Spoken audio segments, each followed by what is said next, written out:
Hallo meine lieben Gamer! Beim Finale der FIA Weltmeisterschaft von Gran Turismo Sport war Lewis Hamilton am Start und er ließ es sich nicht nehmen, nicht nur sein DLC vorzustellen, sondern er hatte auch Zeit, ein wenig Interviewfragen zu beantworten. Also, los geht's! So I get reports of how you guys are all doing, and it's incredible to see this thing evolve. And I was just talking backstage about I played this game all winter. And this is kind of what I practice, honestly. Me and my friends, I have two set up at home. So we usually ski during the day and in the evening. We're having competitions between my brother and I've been online actually playing last Christmas, and no one knows it's me. And I noticed there was a couple of different people using parts of my name. So there was Ham something, and this guy kept crashing into me and taking me out. And I was like, if only he knew.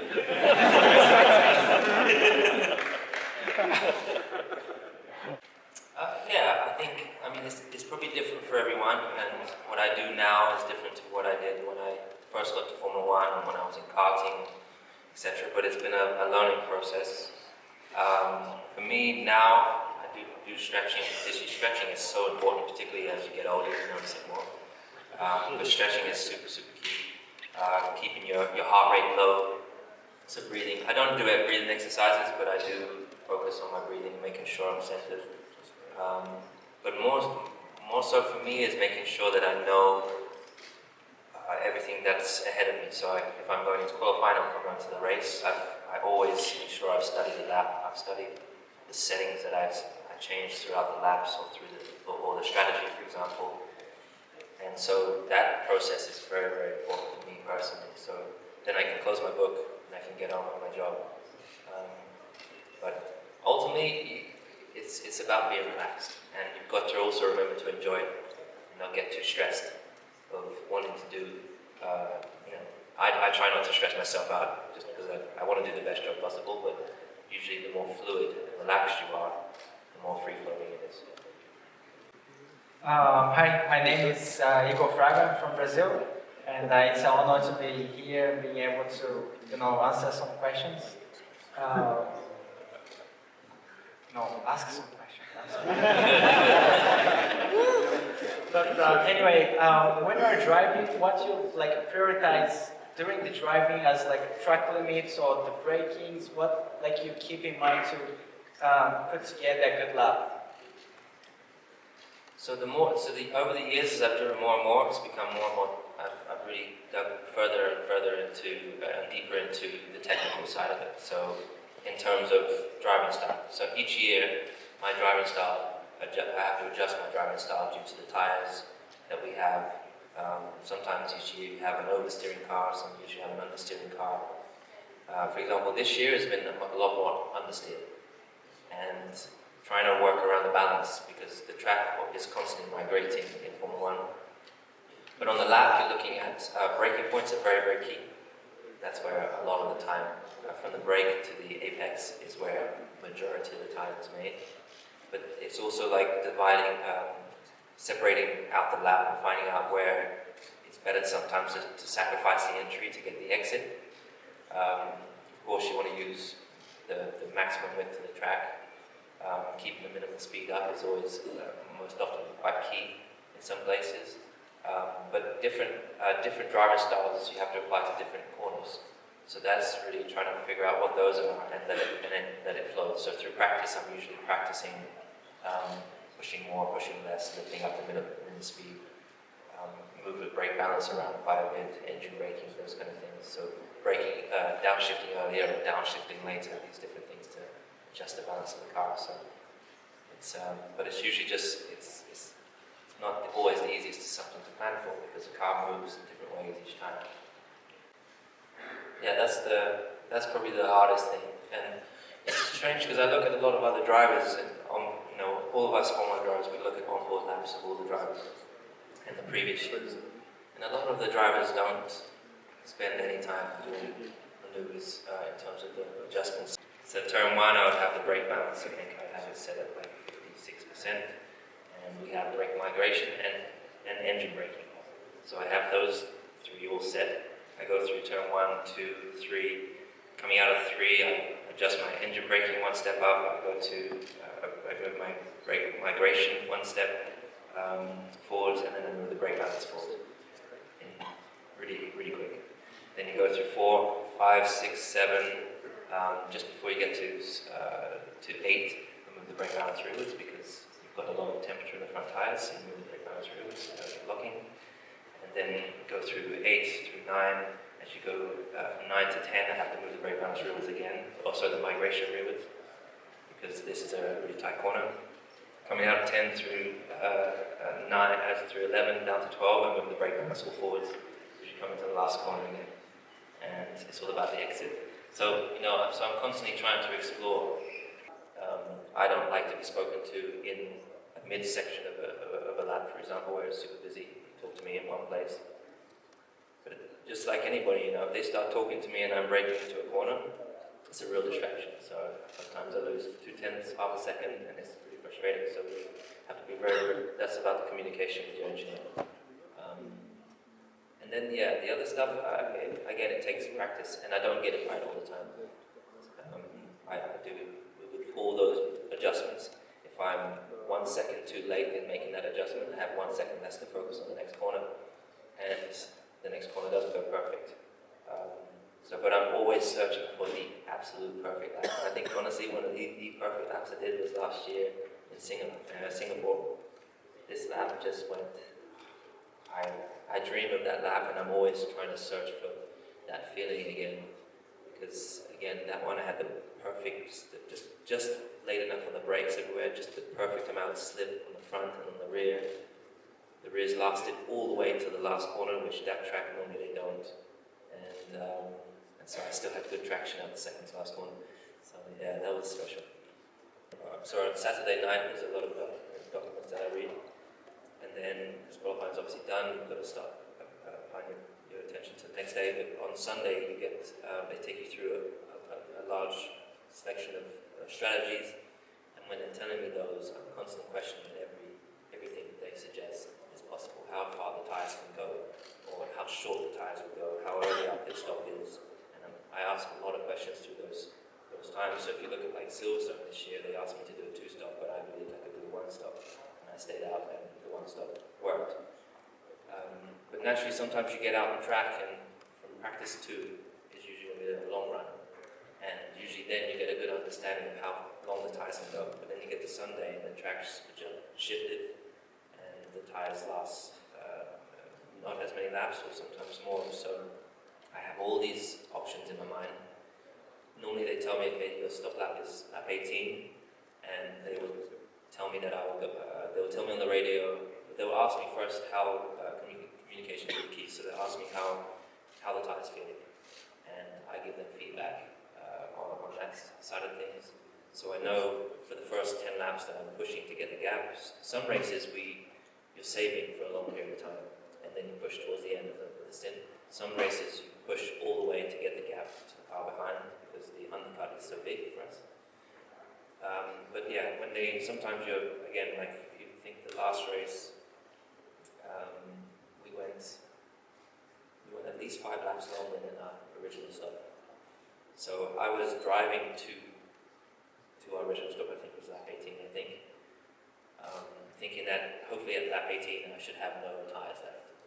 And they told me, I think, maybe 5 laps before that, so you have to back off a little bit, push a little bit less in the high speed, which are killing the front tyres, because they're the ones that are degrading. And so you have to change your driving style a little bit, open up the diff a little bit. And when it comes to fuel saving, that's relatively easy. I find it an easy technique, but actually I think it's got better over the years. But do you remember, I think they used to show on the TV how much fuel you're using, and I always use less than everyone. And again, that's just I train to understand every single corner how big the impact is on each corner. If you use a high gear, instead of using third, you use fourth, but still get a good exit, and all these different things. So I'm looking at all these things to save fuel. Downshift later, for example, use less engine braking, all these different things. And I would like to ask you, as you are like a 6-time Formula 1 world champion, like what in your opinion is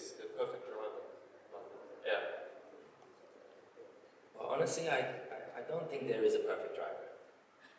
And at the end of the day, none of us are perfect. I mean, you have to believe that we're just great the way we are, really constantly working to improve in all areas. For a racing driver, for me, I think there's drivers that I've grown up with have been very quick at practice, but weren't particularly great in the race. There's drivers you see even today that crash a lot in the races, make a lot of mistakes, but they've actually got good pace over a single lap if they can keep it together.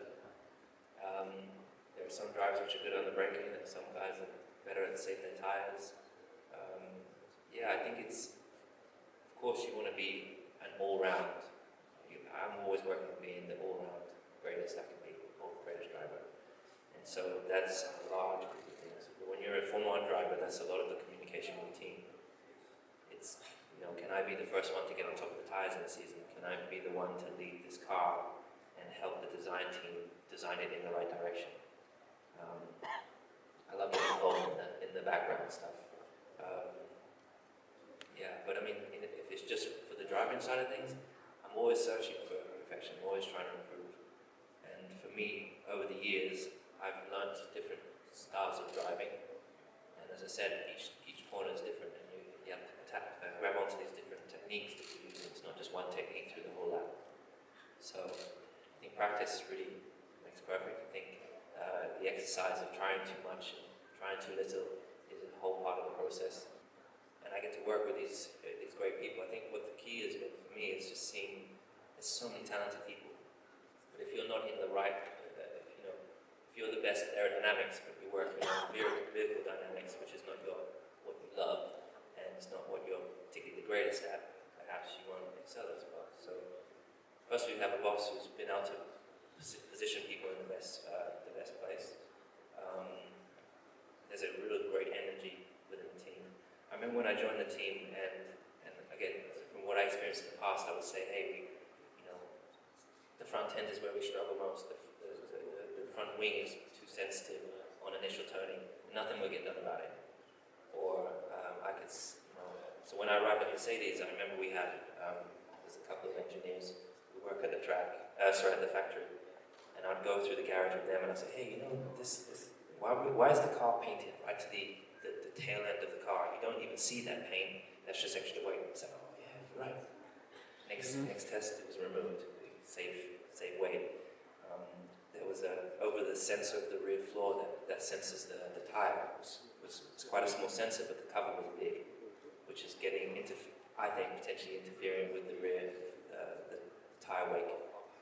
And it's like, oh yeah, next time they make a much smaller one. I think just being more, they've just been very, very open-minded and more willing to work and collaborate. And I'm not always right, that's for sure. But that's really, I think, what it takes to be able to be open-minded. I think as we get older, often we're stuck in our ways. And the numbers say this, there's no way what you're saying is right, but they're always open to the potential that the numbers aren't exactly right. And then otherwise, I think at Mercedes, the great thing is that they've allowed me to be me. When I joined, I was like, okay, I want to join, but this is who I am. I do these things. I do all these extraordinary things outside of the sport. And I'm probably gonna do more.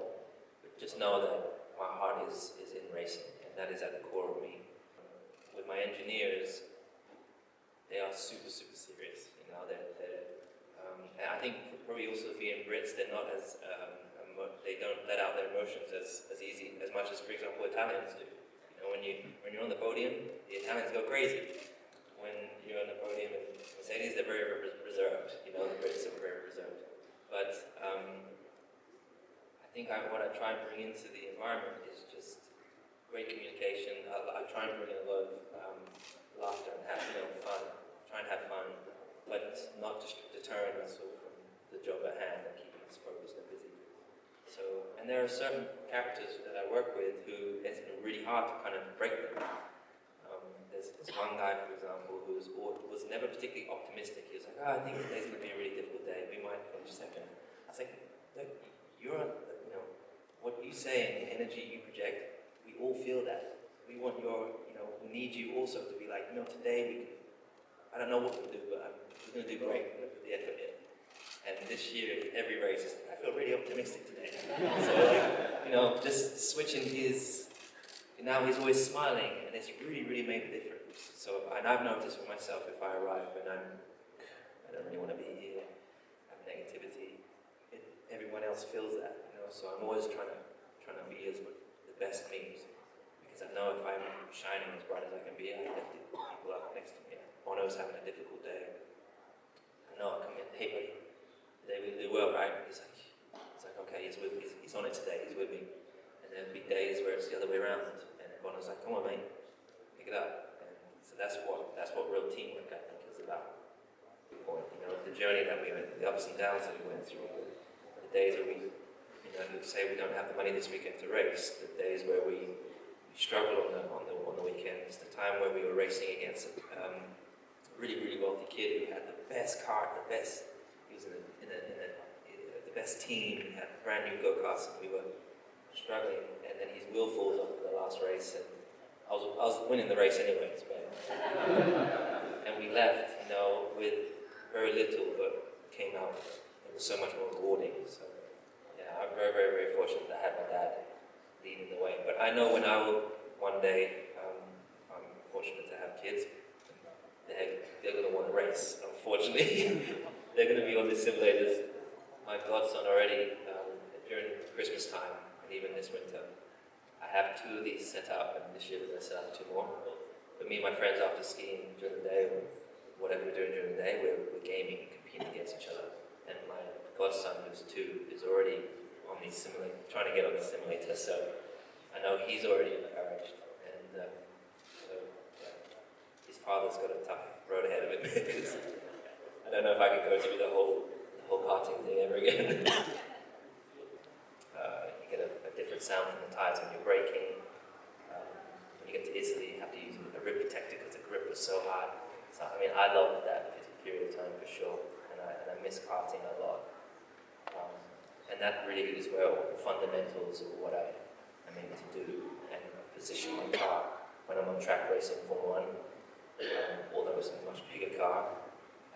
That's really where I learned that craft, and which I think today is probably, you can replace that naturally with what you guys are doing on these, just get that practice and where you position your car, where not to.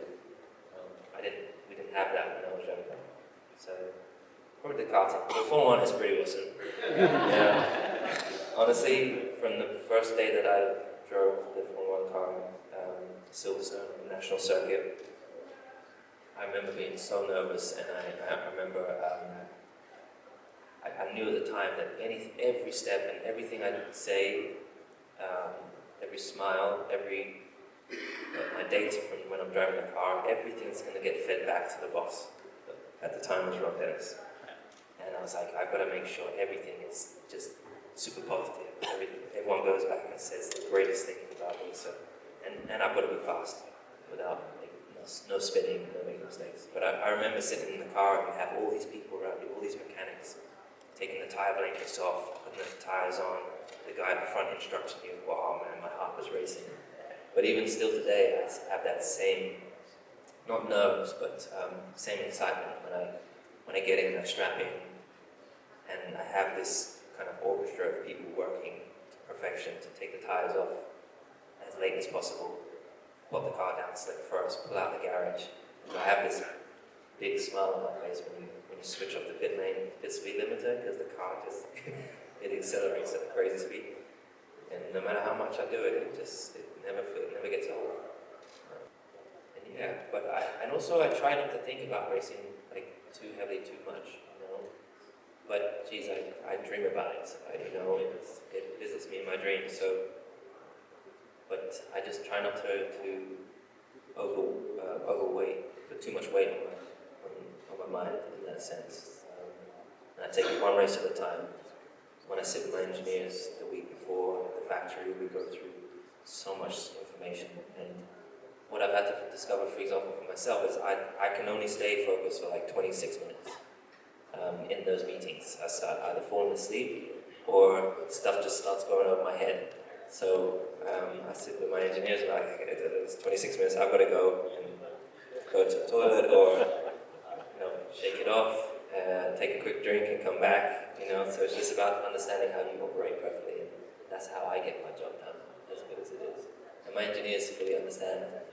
They can sit in meeting rooms for hours and understand everything that's going on, but that's just how I am. But yeah, and then I often, you know, you're starting to think about the race kind of like Tuesday, Wednesday. Thursday is a big engineering day, media day, and Thursday night's really when you need to start, okay, this is it. And every step you then take from then is you want to do it perfect, every step perfect, and not too many steps back to get to lead the race and come across the line first. I get asked that question actually a lot, and I mean, in today's world, I mean, I could develop this game with you. This would be good. I love this job. That's what my brother does. He develops simulation games. So we didn't have that back then. I was a driver coach but if I hadn't started racing at all, I don't know. My dad was in a band. I don't know. Maybe I'd be playing in a really, really bad band. If I didn't have that, I don't know. And I was bullied at school as well. So I went to karate. I was relatively good at karate. So, you know, I think that I could have kind of done really anything that I wanted to, but I think a lot of people don't know what they want to do. Even once they get through university, it's difficult to still know what you want to do moving forward. But I think that's okay. I think it's just about trying to open up your options as much as possible. And the thing is, racing has helped me express myself in a way that I don't know if I'd done what else I would have done, and how fast I would have discovered who I am and how I want to express myself. It wasn't until I got into Formel 1 and I got my roots vetted and started to become more confident about myself and how I express myself and all those things, but it happened really late. I meet kids today who are in their early teens, already know that they're super confident, they know, they can already tell they know more about themselves, way more than I did. I was quite a shy kid. But one thing I would say is I was the most determined person. If you say I can't do something, damn right, prove you that I can. And that's something that I know that I would just apply that to whatever it is. If they said I was not good at something, I would work so hard to make sure I was good at it, at least good at it, not great at it. And I'm always searching to be the best I can be at it. So